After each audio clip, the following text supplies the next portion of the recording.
Break બાદ આપનું સ્વાગત છે। સમાચારમાં આગળ વધીએ તો છોટાઉદેપુરમાં લગ્ન પ્રસંગમાં વિઘ્ન બન્યો કમોસમી વરસાદ। છોટાઉદેપુરમાં વાતાવરણમાં પલટો આવ્યો તો વહેલી સવારે ગાજવીજ સાથે માવઠું પડ્યું। બોડેલી, ઢોકલિયા, અલીપુરા સહિત આસપાસના વિસ્તારોમાં કમોસમી માવઠું સર્જાયું। લગ્ન પ્રસંગમાં મંડપ જે છે તે પણ પલળી ગયો હોય તે પ્રકારની ઘટના સર્જાઈ હતી। તો છોટાઉદેપુરના દ્રશ્યો સામે આવ્યા છે કે જ્યાં વરસાદ ખાબક્યો હતો। માવઠું થતાં જે લગ્ન પ્રસંગમાં મંડપ બાંધેલો હતો તે પણ પલળી ગયો હોય તે પ્રકારના દ્રશ્યો સામે આવ્યા છે। તો છોટાઉદેપુરમાં વાતાવરણમાં એકાએક પલટો આવ્યો છે। બોડેલી, અલીપુરા સહિતમાં કમોસમી વરસાદ ખાબક્યો તો વહેલી સવારે ગાજવીજ સાથે માવઠું પણ પડ્યું છે। બોડેલી, ઢોકલિયા સહિત અનેક જે વિસ્તારો છે ત્યાં આગળ માવઠું સર્જાયું છે। માવઠું થતાં જે લગ્ન પ્રસંગમાં મંડપ બાંધેલો હતો તે પણ પલળી ગયો હોય તે પ્રકારની ઘટના સામે આવી છે। તો છોટાઉદેપુરની આ તસવીરો સામે આવી રહી છે કે જ્યાં વાતાવરણમાં એકાએક પલટો આવ્યો છે અને વહેલી સવારે ગાજવીજ સાથે વરસાદ ખાબક્યો હતો। તો બોડેલી, ઢોકલિયા, અલીપુરા સહિતના જે આસપાસના વિસ્તારો છે ત્યાં આગળ કમોસમી વરસાદ ખાબક્યો છે। તો બીજી તરફ લગ્ન પ્રસંગમાં મંડપ પણ પલળી ગયો હોય તે પ્રકારના દ્રશ્યો સામે આવ્યા છે। પંચમહાલ જિલ્લામાં કમોસમી વરસાદ ખાબક્યો છે। હાલોલ, પાવાગઢ અને ઘોગંબામાં માવઠું સર્જાયું છે।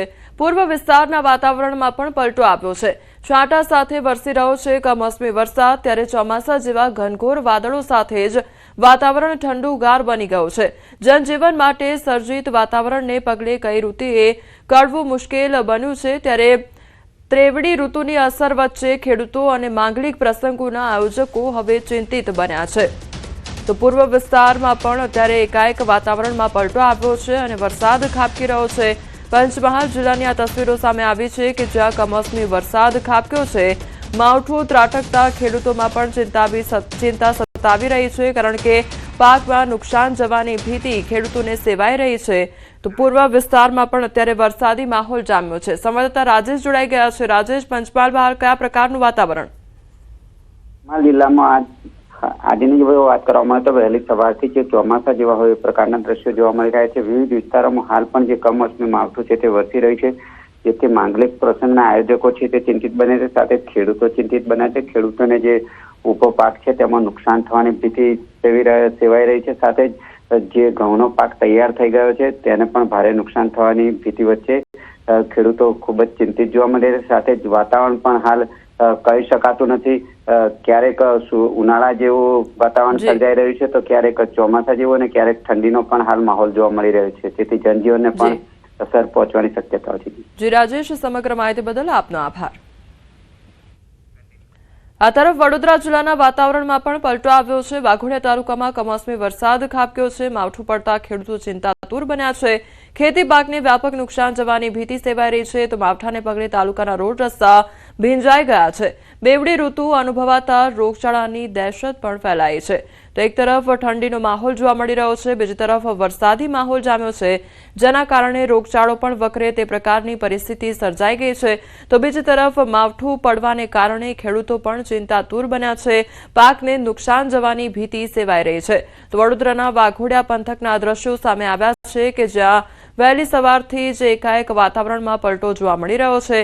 એક તરફ શિયાળાનો માહોલ અને બીજી તરફ જાણે ચોમાસું આવ્યું હોય તે પ્રકારના અત્યારે દ્રશ્યો જોવા મળી રહ્યા છે। કાળા ડિબાંગ વાદળો જોવા મળી રહ્યા છે, તો બીજી તરફ તેજ પવનો ફૂંકાઈ રહ્યા છે અને વરસાદ ખાબકી રહ્યો છે, જેના કારણે અત્યારે કઈ ઋતુ ગણવી તે પણ સવાલ ઉદ્ભવી રહ્યો છે। સંવાદદાતા હાર્દિક જોડાઈ ગયા છે। હાર્દિક, વડોદરામાં કેવું વાતાવરણ છે હાલ?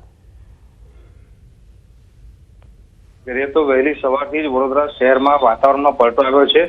વાદળછાયું વાતાવરણ છે, પરંતુ સૌથી વધારે જો કોઈની ચિંતા વધી હોય તો જે ગ્રામ્ય પંથકના એટલે કે જે તાલુકાઓ છે ત્યાંના ખેડૂતોની ચિંતા વધી છે। ગ્રામ્ય વિસ્તારની વાત કરીએ તો વાઘોડિયા તાલુકા સહિતના કેટલાક તાલુકામાં જે વાતાવરણનો પલટો છે તે અનુભવાયો છે અને વાઘોડિયા તાલુકામાં વરસાદ પણ પડ્યો છે। વરસાદ પડવાના કારણે જે ખેડૂતો છે તેઓ ચિંતામાં મુકાયા છે, કારણ કે ખેતી પાકને વ્યાપક નુકસાન થાય તેવી ભીતિ જે છે સેવાઈ રહી છે। વડોદરા શહેર અને જિલ્લા બંનેની વાત કરીએ તો રાત્રિના સમય દરમિયાન ઠંડીનું વાતાવરણ હોય છે, બપોરે અસહ્ય ગરમી પડે છે અને હવે વરસાદી માહોલ છે, જેના કારણે રોગચાળાની ભીતિ જે છે તે સેવાઈ રહી છે। જી હાર્દિક, સમગ્ર માહિતી બદલ આપનો આભાર। સુરત શહેરમાં પણ વહેલી સવારે કમોસમી વરસાદ ખાબક્યો. માવઠું થતા રસ્તા પર પાણી થઈ ગયું હતું. કમોસમી વરસાદ બાદ વાતાવરણમાં ઠંડક પ્રસરી. ઉનાળાની શરૂઆતમાં જ માવઠું ત્રાટક્યું છે. તો અત્યારે સુરતની પણ આ તસવીરો સામે આવી છે કે જ્યાં વરસાદી માહોલ જામ્યો છે. વહેલી સવારથી જ વાતાવરણમાં એકાએક પલટો આવ્યો છે. એક તરફ ઠંડીનો માહોલ અને બીજી તરફ વરસાદી માહોલ પણ જામ્યો છે.